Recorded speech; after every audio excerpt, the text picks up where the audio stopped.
Boa noite, graça e paz. Hoje,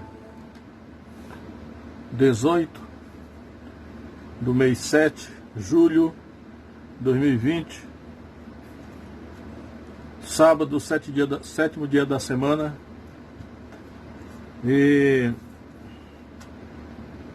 aqui é 19 horas, 7 horas da noite.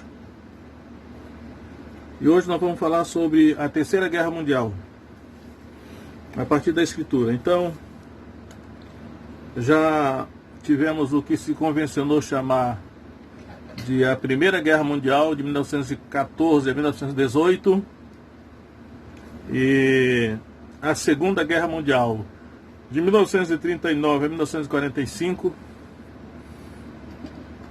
E aí eu percebo que na Primeira Guerra Mundial eu não sei qual foi a participação de Israel, dos judeus, até porque a nação não existia ainda. 1914 a 1918 não havia ainda ressurgido a nação de Israel. O que nessa data aconteceu de muito importante foi a Revolução Russa, ou a Revolução Comunista de 1917. Então, em plena Primeira Guerra Mundial, né, nasceu o que se chama de União Soviética, né?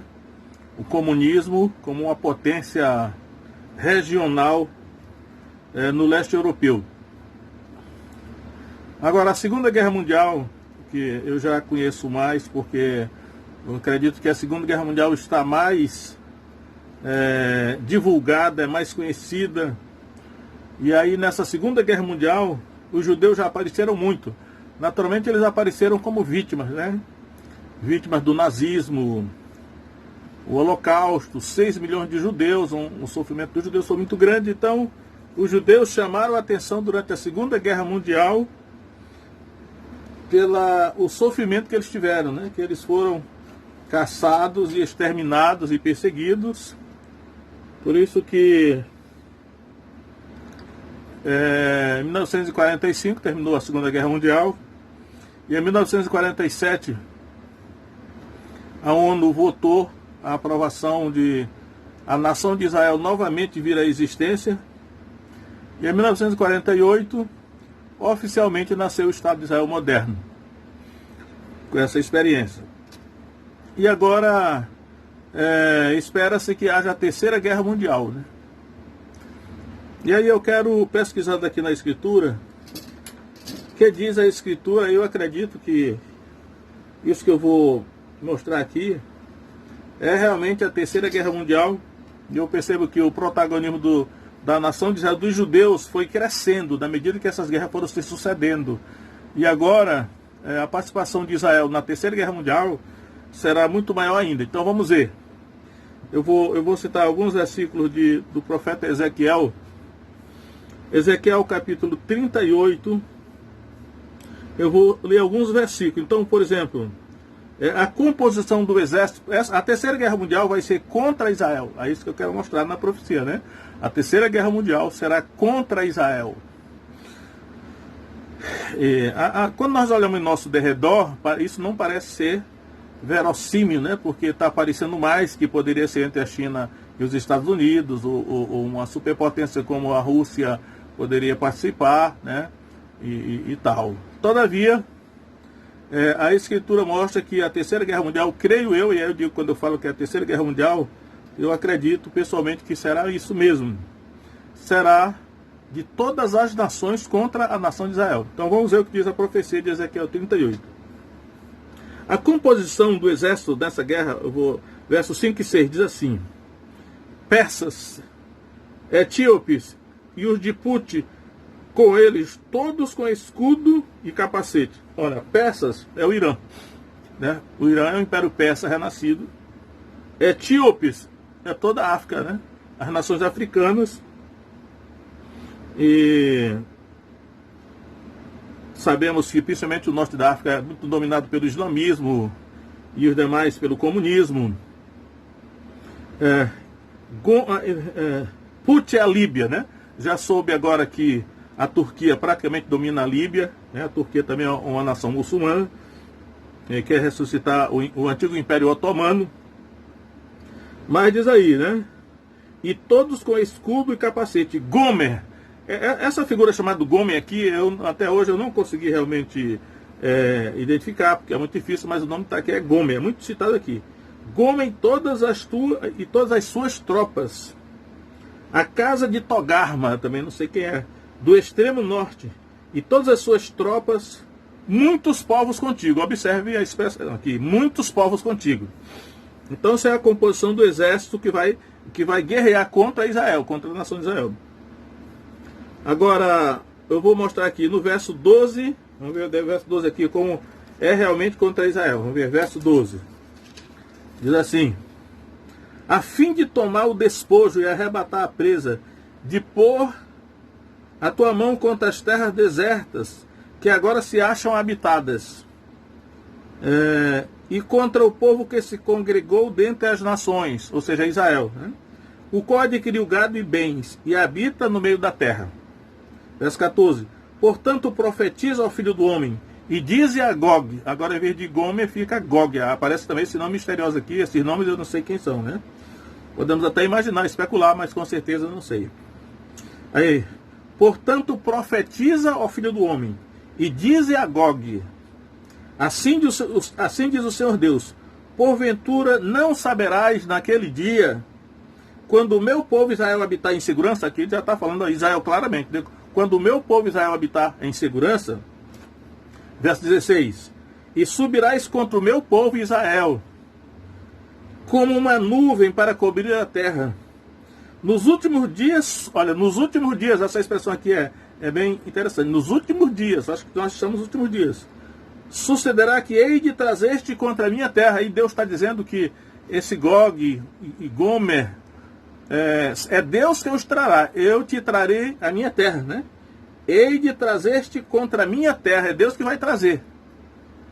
Para que as nações me conheçam. Olha o objetivo de Deus. Para que as nações me conheçam a mim, quando eu me houver santificado em ti, ó Gog, diante dos seus olhos.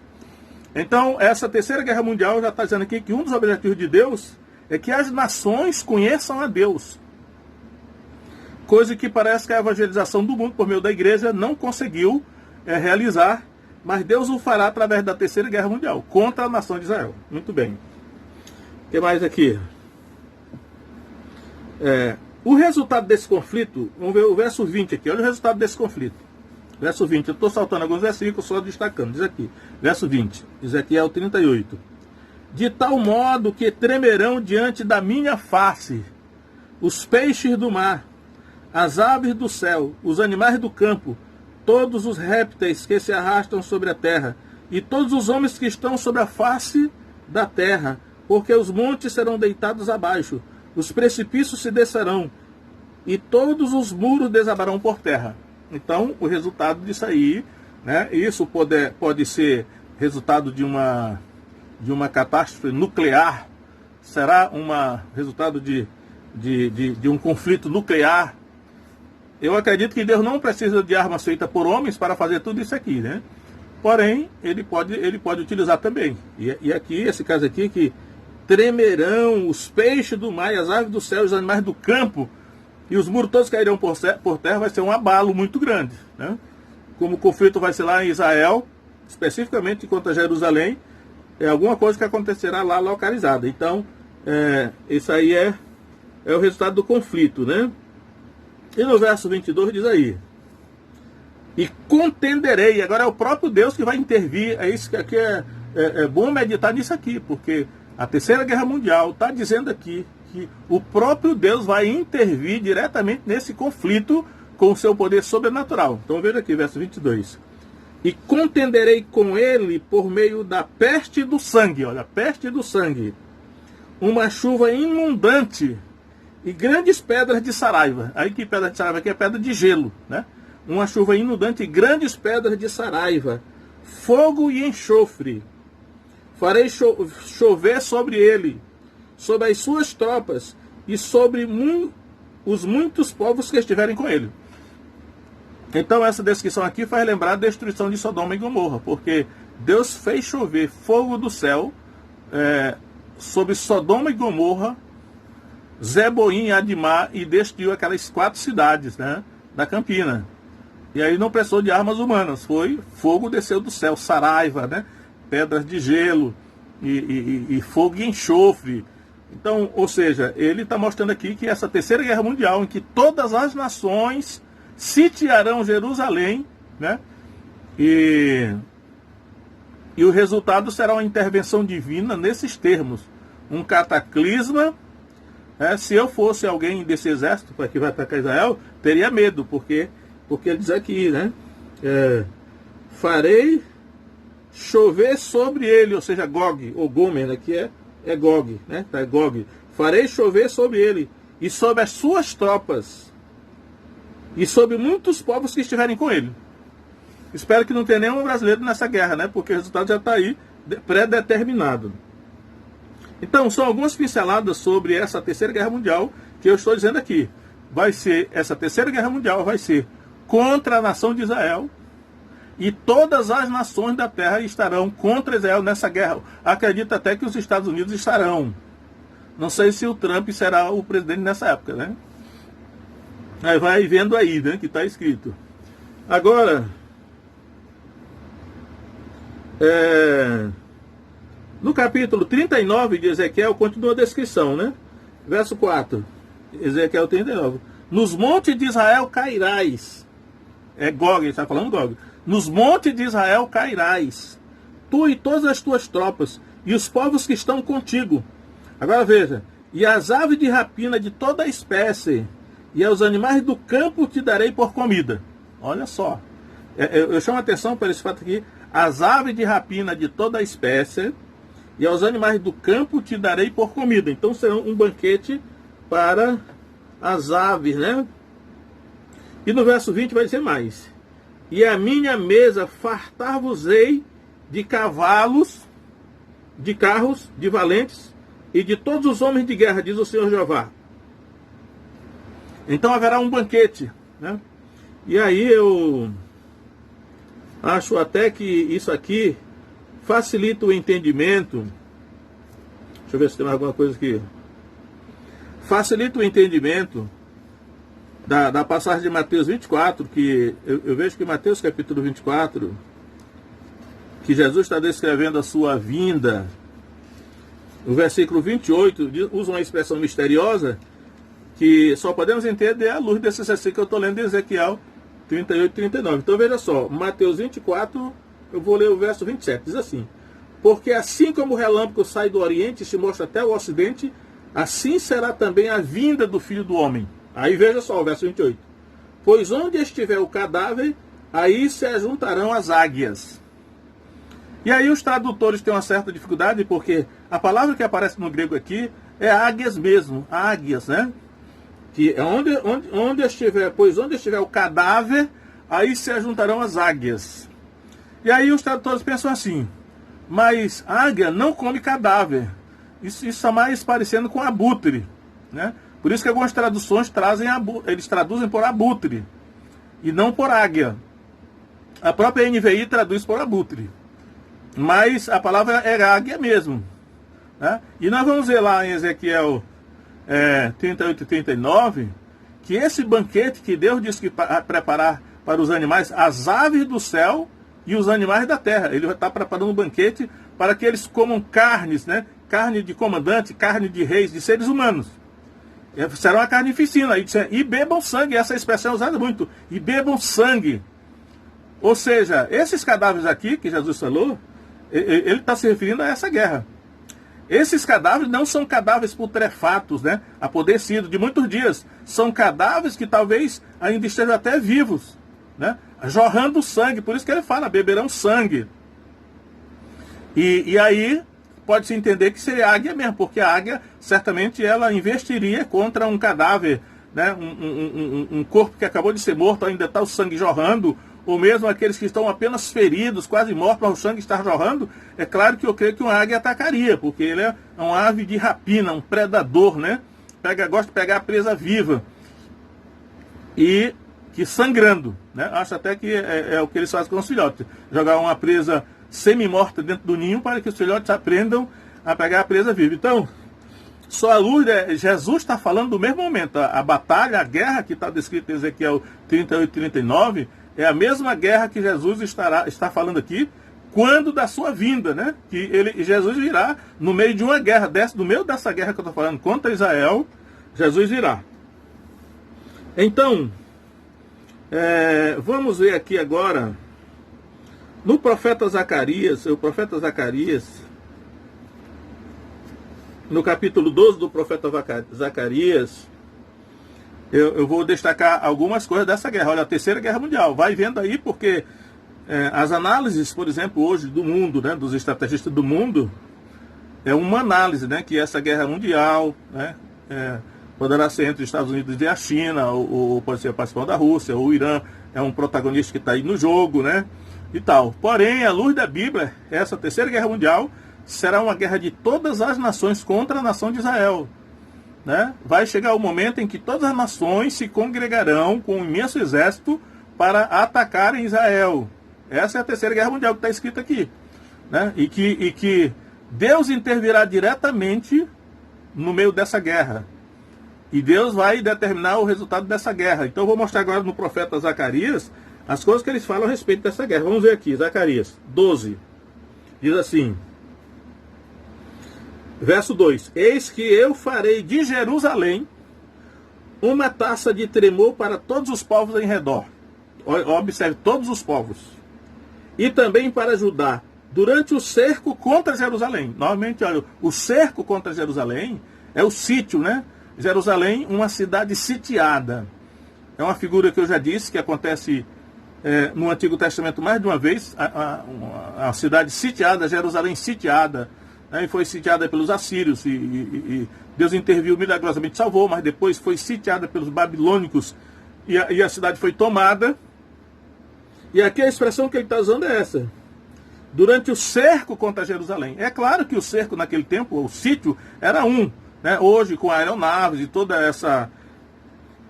esses equipamentos aéreos, não sabemos como será esse cerco, né?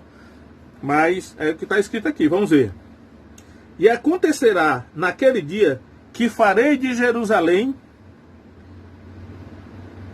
uma pedra pesada para todos os povos. Aí, olha só, todas as nações. Isso que eu quero destacar aqui, olha.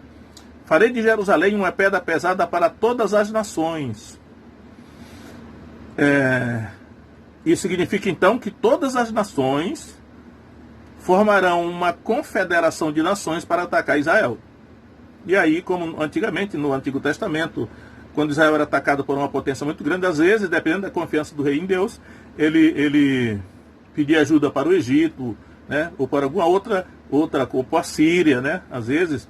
Então, mas, pelo que eu tenho visto, é necessário que Israel fique sozinho, sem nenhuma nação a seu favor, para que Deus possa intervir e eles saberem que o livramento deles vem da parte de Deus e não da parte do homem. É isso que vai acontecer. Então, ele diz, e acontecerá naquele dia que farei de Jerusalém uma pedra pesada para todos os povos, ou todas as nações.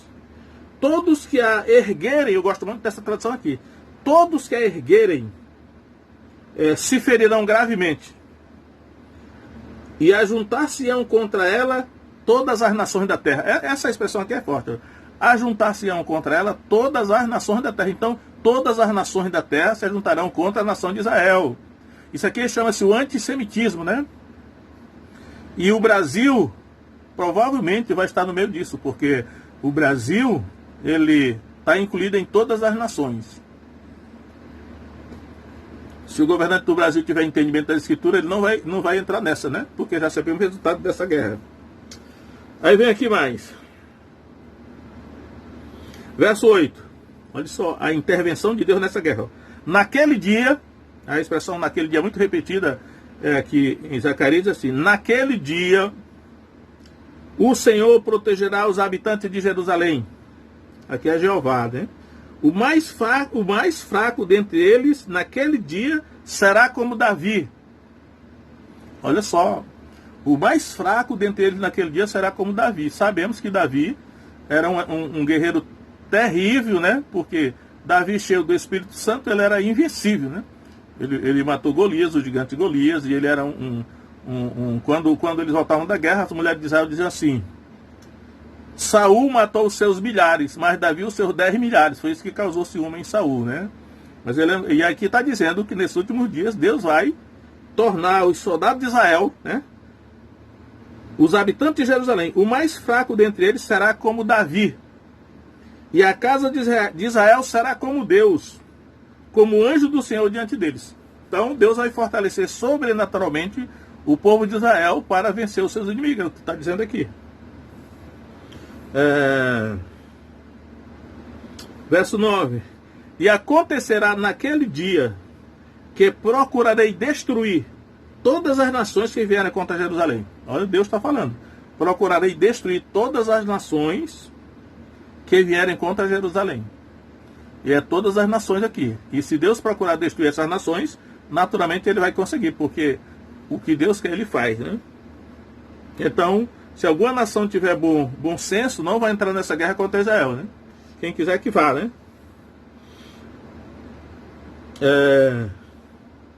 Verso 10. Veja essa profecia de Zacarias. Mas sobre a casa de Davi e sobre os habitantes de Jerusalém derramarei o espírito de graça e de súplica. O espírito de graça e de súplica é um espírito de quebrantamento, né? Um espírito de dependência de Deus, que a pessoa que recebeu o espírito de graça e de súplica, ela vai se voltar para Deus em oração, clamar a Deus por socorro, né? E vai suplicar. Então é um espírito de oração, de intercessão, de confiança em Deus, de pedir a ajuda de Deus. É isso que ele diz, que derramarei o espírito de graça e de súplica sobre a casa de Davi e sobre os habitantes de Jerusalém. Aí vem, olha só. E olharão para mim a quem traspassaram. Olharão para mim a quem traspassaram. Aqui está falando de Jesus. Olha só, Antigo Testamento, o judaísmo, mas a profecia já está dizendo. Eu creio que é Apocalipse 1,7 que diz assim. Vamos ver Apocalipse 1,7. Que é...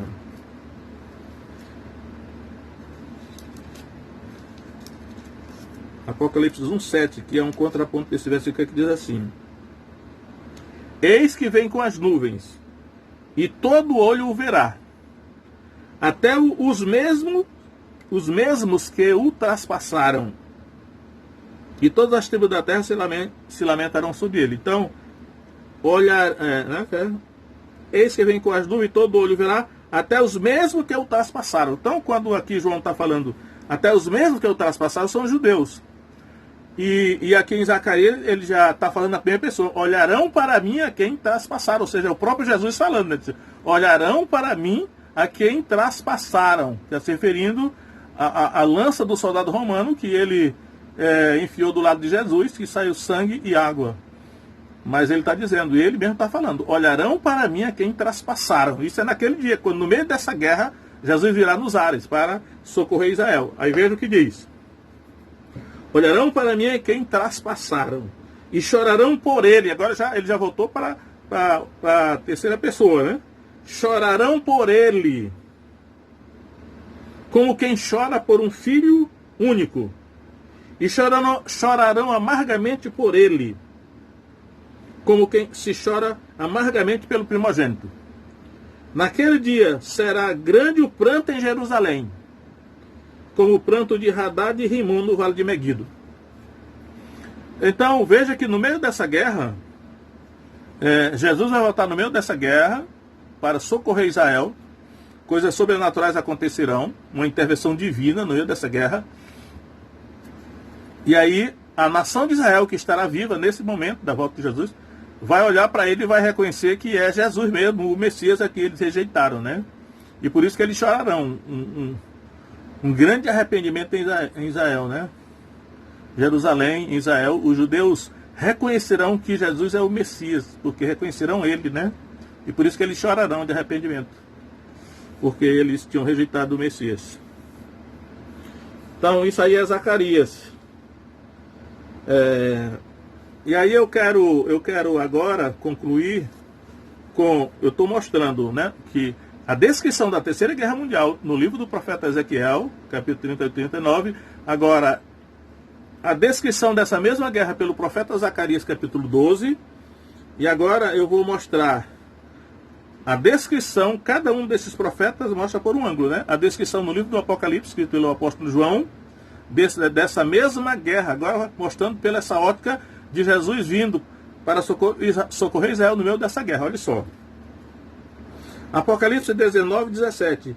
E vi um anjo que estava no sol, e clamou com grande voz, dizendo a todas as aves que voavam pelo meio do céu. Olha aquele banquete para as aves, né? Lá que Ezequiel fala, que Jesus fala também, em Mateus 24, já.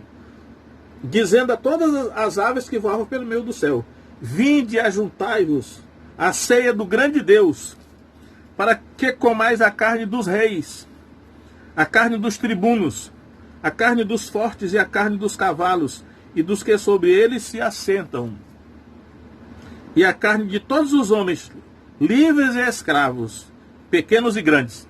Então, esse banquete de carne humana, mas também carne de animais, né, que estava aqui de cavalos também, é Deus oferecendo um banquete para as aves. E aí será uma carnificina, né, porque será muita gente morta, né? Então, não sei se sobrará alguém desse exército de todas as nações que atacaram Israel. É possível hoje que algumas nações tenham um certo medo de Israel, porque Deus vem treinando Israel desde seu nascimento até hoje para a guerra. Todas essas guerras que têm acontecido envolvendo Israel, não é por acaso, é Deus treinando a nação para a guerra.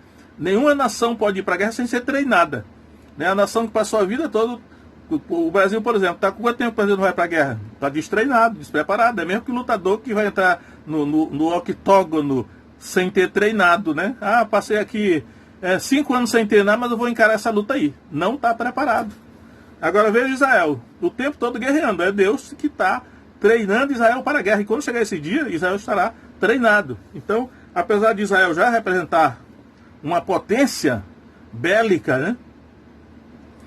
Mesmo assim, as nações deveriam saber que Deus vai intervir diretamente em favor de Israel com poderes sobrenaturais. E aí não tem como Israel perder essa guerra, né?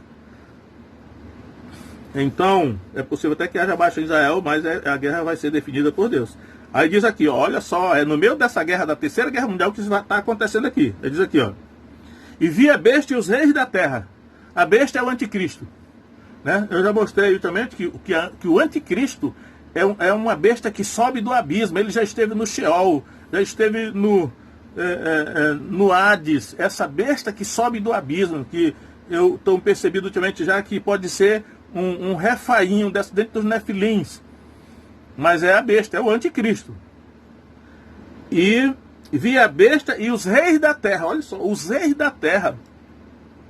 Os reis da terra são os governantes das nações, né? Hoje, os governantes das nações são muito conhecidos, como Vladimir Putin, da Rússia, né? Xi Jinping, da China, Donald Trump, Estados Unidos, Brasil é Jair Bolsonaro. Então, os reis das nações, olha só, vi a besta e os reis das nações, e os seus exércitos reunidos, para fazerem guerra àquele que estava sentado sobre o cavalo e ao seu exército.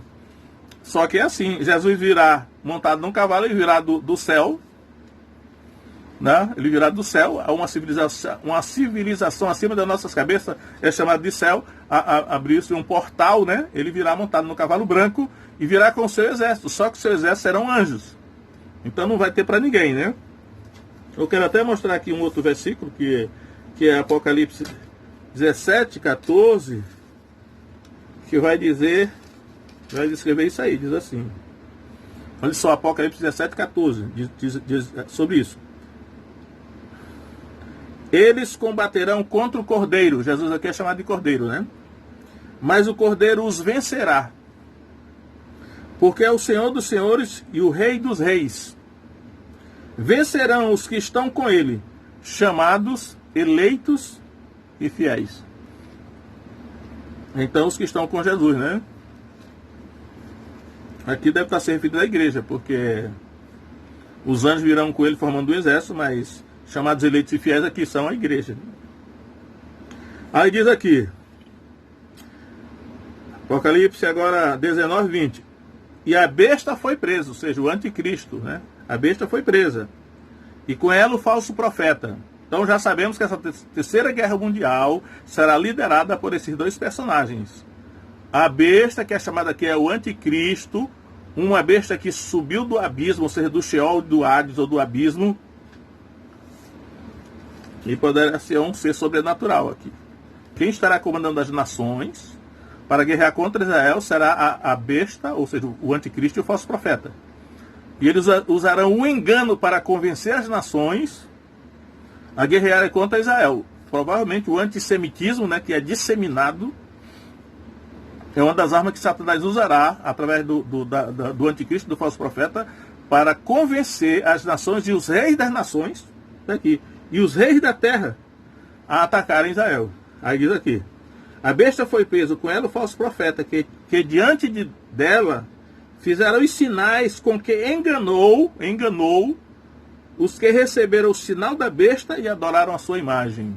Está repetindo o que está em Apocalipse 13, né?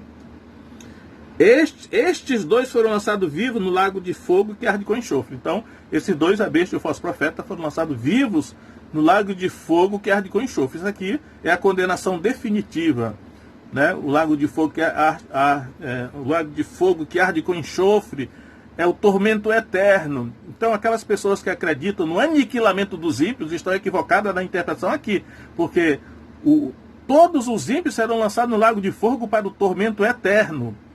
Agora, o aniquilamento está se referindo, inclusive desse texto aqui, ao corpo, né, ao corpo, no caso aqui, o corpo humano de pessoas que estavam nessa guerra, que naturalmente o seu corpo vai ser aniquilado, a sua alma irá para o Hades, como aconteceu na história do rico e de Lázaro, e depois eles serão ressuscitados, depois do milênio, para serem julgados, ressuscitados com o corpo imortal, e aí sim, serão lançados também no lago de fogo e enxofre para serem atormentados eternamente. Então não adianta ter essa falsa esperança de aniquilamento. Não vai ter aniquilamento. Aniquilamento é do corpo, porque numa guerra nuclear aqui o corpo vai ser aniquilado, mas é o corpo, a alma é imortal, né? Ela ficará no Hades até a ressurreição dos ímpios, quando serão ressuscitados com o corpo imortal, e aí serão lançados no lago de fogo para o tormento eterno. Isso aqui é o que está aqui. Então veja o aniquilamento aqui, verso 21. E os demais foram mortos. Esses foram mortos aqui são os seres humanos que estavam lá com a besta e o falso profeta guerreando contra Jesus. Esse exército aqui. Os demais foram mortos com a espada que saía da boca do que estava sentado sobre o cavalo, no caso Jesus, né? E todas as aves se fartaram das suas carnes. Ora, se todas as aves se fartaram das suas carnes, o corpo deles foi devorado por essas aves. O corpo deles foi aniquilado. Mas foi o corpo, porque o espírito foi para o Hades, ou o abismo, ou o Sheol, e aguardar a ressurreição. E vai acontecer aqui no próximo capítulo de Apocalipse, para serem julgados diante do grande trono branco, e aí serem lançados no lago de fogo e enxofre, onde já estão a besta e o falso profeta, e Satanás será lançado lá também, para o tormento eterno. É tormento eterno, não haverá aniquilamento. Então, é melhor resolver o problema com Deus nesta vida, porque não haverá aniquilamento. Haverá tormento eterno, assim como vida eterna. Mas aí está, o resultado dessa guerra está aí. Terceira Guerra Mundial vai ser desse jeito aí. Por mais que o cenário que nós olhamos em redor, os estrategistas militares olham em redor, analisam, né, de um ponto de vista do que eles conseguem ver, as tendências, para um lado, a Terceira Guerra Mundial. Mas, a rigor, está amplamente registrado na Escritura como será a Terceira Guerra Mundial. É todas as nações contra Israel e terminando com a intervenção direta de Deus contra as nações e a vinda de Jesus para socorrer Israel nesse meio aí. E aí, isso aí é assim que terminará a Terceira Guerra Mundial. Aí começará o milênio com Jesus reinando. Aí haverá um governo mundial justo, porque Jesus estará reinando sobre toda a terra, um governo mundial. Satanás estará preso no abismo durante 1000 anos. E aí haverá paz na terra durante esse tempo. Então se prepare, né? Não vá para essa guerra contra Israel, porque o resultado Deus já avisou de antemão. Que Deus nos abençoe e nos guarde de participar dessa guerra contra Israel. Em nome de Jesus, amém.